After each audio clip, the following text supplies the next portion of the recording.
sunset and virga clouds. That's the shower that came over, and probably some more. Opposite direction towards Shrewsbury, I could see over somewhere like Halfway House, Melville, whatever. Some more virga clouds and some more showers. These fields, by the way, see on the other side up to that, what's it called? There's a forest. These are, that's on that side, it's potters, those are potters' horses. These are earmarked for proposed development, housing development, along with what, 3 other sites to massively increase the housing stock in the town here. 700,000 a year, remember, last year. That we know of at least. Tens of thousands a year in boats, and so on and so on and so on. You know all this. Funny is, under those who, many of those who complain about, oh, we can't build on these land, or you can't build, you shouldn't be expanding houses, expanding towns, you shouldn't be cramming so many people in. Well, guess what? They're the ones who want to open borders. Well, that's not how I brought you out here tonight, really. Yeah, nice green fields, nice sunset. It's nice and quiet for now, at least. And this is the other side on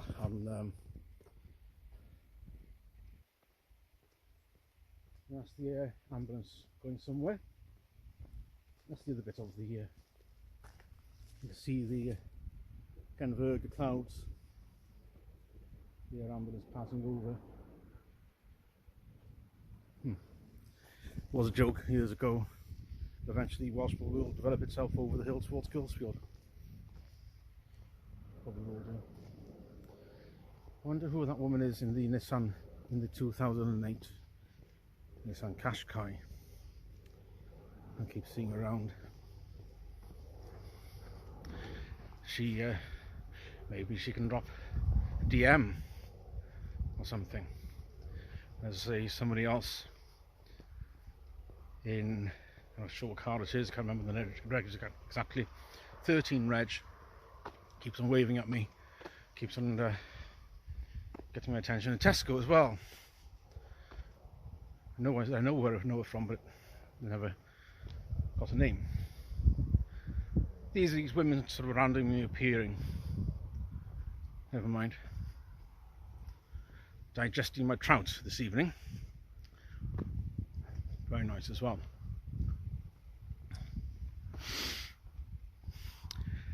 Chris Whitty's now been giving evidence to the COVID inquiry, which of course will never look at why lockdown was ever brought in, or if it was ever justified. Of course, no, we can't ask questions like that. So Chris Whitty, I forget how many pubs he's been banned from. I forgot to look that up before I came out. Yeah, he's now saying, oh, we may have sort of, overblown the whole risk of this thing back in the beginning of 2020. Maybe we were a bit too draconian lockdown. Maybe it's all a bit over the top. But maybe the UK, maybe the response from the UK government is overblown. But etc. What a fucking lying cunt! I know that YouTube won't like that. Don't give a shit anymore. Him and Jonathan and Tam and Patrick Vallance knew this was coming. We predicted all this. That when it all came out in the wash, the other scienceismists, all the other public health officials, all the senior medics, they would be lining up to blame the government, the evil Tories, for the blame in not locking down, or saying that, oh, the government overreacted. We didn't want such a draconian lockdown. We didn't want all these things. We just gave the evidence of the scientism because they were infallible. Because we're scientismists.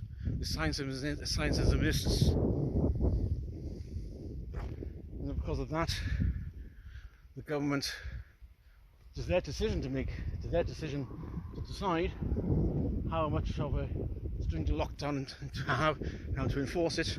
We didn't suggest any of that. Oh no, nothing to do with us. You fucking lying cunts. And of course on the other side, it's all, no, I mean, the audacity, they're forgetting that we have the screenshots. There's also these reams of WhatsApp messages which the Telegraph uncovered between the sort of unofficial conversations between Whitty, Tam and Vallance and all the others, between them and certainly the government, and to decide on strategy, on evidence, and how to move into what tier, what lockdowns were necessary, what was needed, what could and couldn't be done, blah blah blah. It's all there. Do they realise that we know they're lying? I don't know. I mean, do they think they can get away with it? I mean, there's more brass neck than the brass statue of a damn giraffe. But they think they can get away with it because of the monumental ego. And of course, now the Tories are out of power, out of office. They can quite easily say, oh no, we're only following what you were saying. You were saying we have to do this, that and the other, so we're only following what you did. So it's going to end up in an almighty slang match. But of course it's all done in these sort of Oxford and Cambridge educated way of doing it, of politely taking jibes at each other in a very formal language, which in the down-to-earth language is, as you and I would understand, as, well, you told us to do this. Well, no, we didn't. Well, you told us to. Well, you didn't. You told us to do that. And in an ordinary world, it'll end up in a nice little scrap in a pub car park, which is what they all need. The thing is, we're all paying for it. Oh, and by the way,